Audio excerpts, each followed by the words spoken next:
ফেসবুকের এই ধরনের আপডেটগুলো যখন আসে তাহলে নতুন নতুন যারা কন্টেন্ট ক্রিয়েটার আছে প্রত্যেকটা কন্টেন্ট ক্রিয়েটার সত্যি অনেক বেশি হতাশাজনক। ফেসবুক আসলে সবার সাথে সেলে খেলা শুরু করছে। হ্যাঁ, কাউকে সেট আপ দিচ্ছে, কাউকে দিচ্ছে না।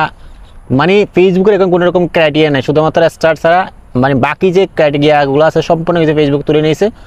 তুমি তা আমার স্ক্রিনটা তোমরা একটু লক্ষ্য করো, আমি তোমাদেরকে দেখাচ্ছি এবং ভেঙে ভেঙে তোমাদের কথাগুলো অনেক মূল্যবান কিছু কথাবার্তা বলবো। আজকের কথাগুলো তোমরা যদি শোনো অবশ্যই তোমাদের এই ফেসবুকের জার্নিটা অনেক বেশি সহজ হয়ে যাবে। চলুন শুরু করা যাক, স্ক্রিনটা লক্ষ্য করেন। হ্যালো নতুন বন্ধুরা, ফেসবুকে এখন যারা কন্টেন্ট ক্রিয়েটার আছে, যারা নতুনভাবে যারা ফেস খুঁজছে তাদের সবার সাথে সেলে খেলা শুরু করছে। সো কীভাবে আসলে সবার সাথে সেলে খেলা শুরু করছে আমি তোমাদেরকে একটু প্র্যাকটিক্যালি দেখাচ্ছি স্ক্রিনশটের মাধ্যমে। আশা করি পুরো ভিডিও জুড়ে তোমরা কন্টিনিউ থাকবে এবং কথাগুলো শুনবা, আশা করি অনেক কিছু তোমরা জানতে পারবে। সো সেটি দেখার জন্য আমরা চলে যাবো আমাদের ফেস হচ্ছে প্রফেশনাল ড্যাশবোর্ডে চলে যাবো। প্রফেশনাল ড্যাশবোর্ডে আমরা অলরেডি চলে আসলাম। প্রফেশনাল ড্যাশবোর্ডে আসার পর এখানে অলরেডি আমাদের প্রফেশনাল যে ড্যাশবোর্ডটা আছে সেই ড্যাশবোর্ডটা আমরা এখন ওপেন করে দেবো। প্রফেশনাল ড্যাশবোর্ডটা ওপেন করে দেওয়ার পরে এখানে দেখেন একটা নতুন পেজ, কোনো কাজ করা হয় না, একবারে জিরো ডে। তোমাদেরকে আমি একটু দেখাচ্ছি, এই যে জিরো ডে, এই জিরো ডে কোনো কাজ করা হয় না, জিরো ডে। এই যে এখানে যে বাটনটা একবার সমান কোনো কাজ করা হয় না এখানে। এরপরে কিন্তু ফেসবুক এখানে এই যে স্টার সেট আপ এই বাটনটা আনলক করে দিছে। আর যেগুলোতে কাজ করা হচ্ছে সেগুলোতে ফেসবুকে দিচ্ছেও না, ঠিক আছে। এরপরে যে মনিটাইজেশন সেকশন আমি একটু চলে যাই। মনিটাইজেশন সেকশনে যাওয়ার পরে এখানে আর্নিংয়ের জন্য ফেসবুকে কী করে দিয়েছে, এলিজিবল করে দিয়েছে। এই দেখেন আর্নিংয়ের যে এলিজিবল পার্টনারশিপ অ্যাড দিয়েছে, এখানে স্টার সেট আপ আনলক করে দিয়েছে। আগে হচ্ছে তোমার যে এই যে ইনস্টিম অ্যাড ছিল, এই যে ইনস্টিম অ্যাড কিন্তু খুব সহজে কিন্তু ফেসবুকে কী করে দিত, এগুলো কিন্তু আনলক করে দিত। যে কোনো একটা ভিডিও যদি ভাইরাল হতো আনলক করে দিত, খুব সহজে সবাইকে সেট আপ দিয়ে দিত।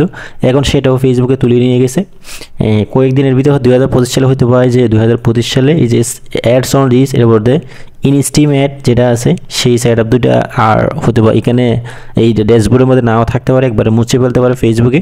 হ্যাঁ, এগুলো তখন দিচ্ছে না, ঠিক আছে। এবার যে ইনস্টিম অ্যাড আছে, ইনস্টিম অ্যাড এরপর হচ্ছে অ্যাডস অন রিচ, এই দুটো সেটা ফেসবুক এখন দিচ্ছে শুধুমাত্র কন্টেন্ট মনিটাইজেশন, ঠিক আছে। এরপর ইনস্টিমে যেটা আছে সেটা এখন কিন্তু ফেসবুকে ঘুরিয়ে তারা কী করে বলছে, part of content monetization tools করে বলছে, ঠিক আছে। সো শুধুমাত্র ইনভাইটের মাধ্যমে দিবে, আগে সেট আপগুলো এখানে দিচ্ছে না। তো ফেসবুকে বলতে গেলে নতুন যারা কন্টেন্ট ক্রিয়েটার আছে, নতুনভাবে যারা ফেস করছে তাদের সবার সাথে আসলে সেলে খেলা শুরু করছে, ঠিক আছে। এগুলো শুধুমাত্র ফেসবুকে যদি চাই তারা, ঠিক আছে, তুমি তাদের এই সেট আপগুলো পাওয়ার যোগ্য, তুমি পরিশ্রম করতেছো, কাজ করতেছো, কোয়ালিটিফুল কন্টেন্ট বানাচ্ছো, তাহলে শুধুমাত্র ফেসবুক তোমাকে এই সেট আপগুলো কিনে দিবে, ঠিক আছে। সো আগে তো খুব সহজে ক্রাইটেরিয়া ফিল আপগুলো পেয়ে যেত, তোমার হাতের মধ্যে ছিল। তুমি যত বেশি কাজ করবা, যত তাড়াতাড়ি তুমি ক্রাইটেরিয়াগুলো ফিল আপ করবা, তত তাড়াতাড়ি তুমি সেট আপগুলো পেয়ে যেতে। ঠিক, এখন কিন্তু সেভাবে কিন্তু ফেসবুকে এখন আর দিবে না।